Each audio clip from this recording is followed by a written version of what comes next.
Ողջույն արգելի հետևորդներ, այսօր կարկանդակներ ենք պատրաստելու նրբերշիկով, այսպես կոչված հոտդոգները տնային պայմաններում շատ համեղ բաղադրատոմսով։ Առաջարկում եմ արագ անցնել գործի։ Արագ ներկայացնեմ ինչ է անհրաժեշտ լինելու։ Իհարկե ալուր, խմորից ենք սկսում, խմորի բաղադրիչներից, այստեղ ինձ մոտ 350-ից 400 գրամ պարտադիր մաղված ալուր է։ Նաև անհրաժեշտ է լինելու գոլ կաթ ինձ մոտ 250 մլ է, ջերմաստիճանը մոտ առապես 30-ից 40 աստիճան, ոչ ավել, այլապես խմորիչը, որը նույնպես մեզ այսօր անհրաժեշտ է լինելու, կարող է պարզապես մահանալ և չբացվել տաք ջերմաստիճանի տակ, այնպես որ վերցնում եք կամ սենյակային ջերմաստիճանի հեղուկ կամ գոլ 30-40 աստիճան, ոչ ավել։ Նաև շաքարավազը մեզ անհրաժեշտ լինելու, աղ, շաքարավազը մոտ 2 թեյ գթալ, աղը 1 ոչ լիքը թեյ գթալ, բուսայուղ է անհրաժեշտ լինելու և վրայից քսելու համար այստեղ ինձ մոտ 1 ձվի դեղնուց է և կաթ։ Կարող եք պարզապես վերցնել ձվի դեղնուց, սակայն մեկը այդ դեպքում չի հերիքի, վերցրեք երկուսը, քանի որ 10 կարկանդակ ենք պատրաստելու և օգտագործելու ենք այս տեսակի նկատի ունեմ նրբերշիկ, սա նախատեսված է հատուկ հոտդոգների համար,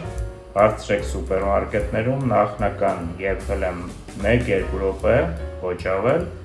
կարող եք այդ գործողությունը չանել, սակայն անվտանգության նկատառումներից ելնելով իհարկե ես եփել եմ։ Սկսում ենք իհարկե խմորը պատրաստելուց, քանի որ պետք է պահենք մոտ 1-ից 1.5 ժամ, մինչև հասունանա և այլն, և ավելացնում ենք միանգամից գոլ կաթը ընդհանուր թասի մեջ, որի մեջ խմորն ենք պատրաստելու, կամ առանձին կարող ենք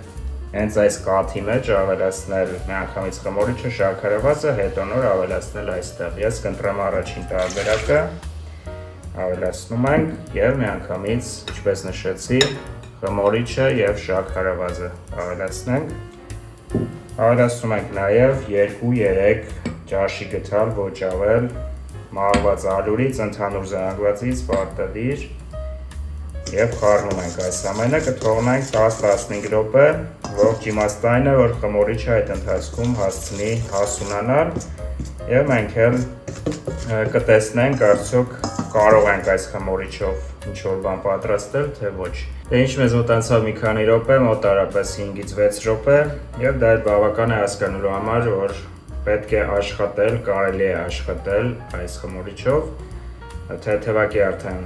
գլխարկ է ձևավորվում, ուռչում է խմորիչը և երկու բառով արագ ասեմ ինչի շաքարավազը օգտագործեցի խմորիչի հետ միասին այս փուլում, քանի որ այն նպաստում է խմորիչի արագ զարգացմանը և հակառակ պրոցեսը աղի հետ է տեղի ունենում, այս փուլում աղ չենք ավելացնում երբեք, այլ աղ ավելացնում ենք ալյուրը ավելացնելու ժամանակ ալյուրի հետ միասին, սա խնդրում եմ հաշվի առեք և կիրառեք միշտ այսպես։ Ժամանակն է ավելացնելու այստեղ ալյուրը,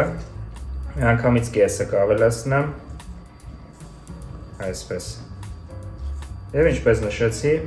աղը, չենք մոռանում աղի մասին, այսպես, և նաև չենք մոռանում բուսայուղի մասին, ավելացնում ենք նաև բուսայուղը, մոտ 2-3 ճաշի գթալ բուսայուղ է այստեղ, ավելացնում ենք, խառնում ենք և պետք է հունցենք և ստանանք այնպիսի խմոր, որը չպետք է կպնի ոչ մատերին, ոչ հատակին, սակայն լինի շատ փափուկ և ենթարկվող։ Ավելացնում ենք մնացած ալյուրը, ինձ մոտ այստեղ 350 գրամ ալյուր է, խառնում ենք և հունցում ենք, կարող ենք արդեն սկսել աշխատել, ավելի ստույգ շարունակել աշխատանքը գորգի վրա, հունցում ենք 5-6 րոպե և կստանանք, ինչպես նշեցի, փափուկ ձեռքերին չկպչող խմոր։ Հեռացնում ենք ավելորդ ալյուրը, այն մեզ այլևս անհրաժեշտ չէ և հունցում ենք, շարունակում ենք հունցել այնքան, մինչև վերածենք այս ամենահամասեռ զանգվածի էլաստիկ խմորի, սակայն շատ փափլիկ։ Բավական է, տեսեք, այսպիսի փափկության խմոր ենք ստանում, գունդ դարձնենք, դնենք ափսեի մեջ, ծածկում ենք հիմա կամ կափարիչով կամ պարզապես տոպրակներով վրայից և թողնում ենք հասունանալու 1.5-ից 2 ժամ, որից հետո կարող ենք շարունակել։ Ընթացքում կարող ենք նաև մեկ անգամ հունցել, բայց դրա կարիքը առանձնապես չկա։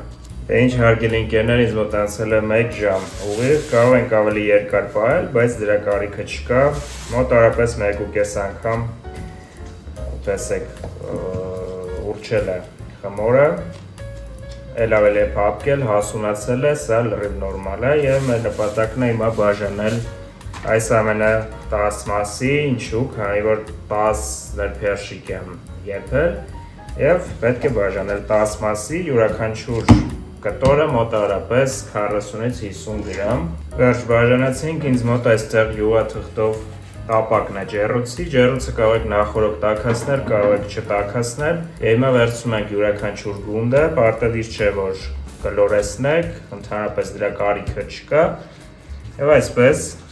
լայնացնում ենք։ Բավական է, վերցնում ենք առաջինը փերշիկը եւ այսպես ծալելով փակում ենք, այսպես խմորը ծալում ենք, այնպես որ ծալվի ամբողջությամբ, փակվի ամբողջությամբ դե փերշիկը եւ գեղեցիկ տեսք ստանա։ Այսպիսի մի զանգված ենք ստանալու, այնպես ենք անում, որ ամբողջությամբ ծածկվի, լինի համաչափ եւ դնում ենք յուղաթղթի վրա արդեն, այսպես։ Եվ նույն գործողությունը անում մնացածի հետ։ Հիմա խառնում ենք ձվի դեղնուցը կաթի հետ, ինչպես նշեցի, քսում ենք եւ ուղարկում ջեռոց։ Չենք մոռանում, որ պետք է նախնական, ինչպես նշեցի, պահենք սեղանին, մոտավորապես 10 րոպե, ծածկելով որևէ բանով, որ խմորը չչորանա, որից հետո կուղարկենք ջեռոց։ Դնում ենք մեջտեղի հատվածում 180-ից 200 աստիճան կախված ջեռոցից 20-25 րոպե մինչև ուրճելը եւ գեղեցիկ երանգ ստանալը։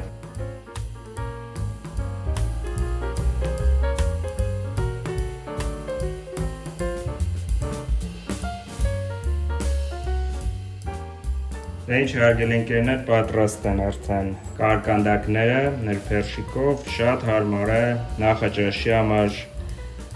դպրոց ուղարկելու համար երեխաներին, այսինքն ընտանիքում կարող եք պատրաստել ընտանիքի համար, առօրյայի համար եւ առասարակ որտեղ ցանկանաք կարող եք վերցնել ձեզ հետ, շատ հարմար, բրդուճի մի տեսակ է, այնպես որ դուք էլ պատրաստեք այս պարզ բաղադրատոմսով, որ ես այսօր ձեզ ներկայացրեցի։ Հիմա ներսից էլ կտեսնենք ինչ ենք ստացել, նախ տեսեք ինչ փափլիկ, փխրուն խմոր է։ Եվ հիմա դանակով կկտրան, տաք է, և տեսեք, թե ինչ ընտիր խմոր ենք ստացել, փափլիկ, ներսից տեսեք,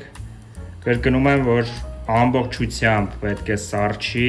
ամբողջությամբ առեսօր իմաստով, որից հետո նոր կարող ենք արդեն կտրել և վայելել, քանի որ խմորիչով խմորը տաք վիճակում ուտելը արգելված է։ Այսօրվա համար էլ այսքանն է նախատեսել, շնորհակալություն դիտելու համար, մենք շուտով կհանդիպենք նոր հետաքրքիր տեսանյութի շրջանակներում։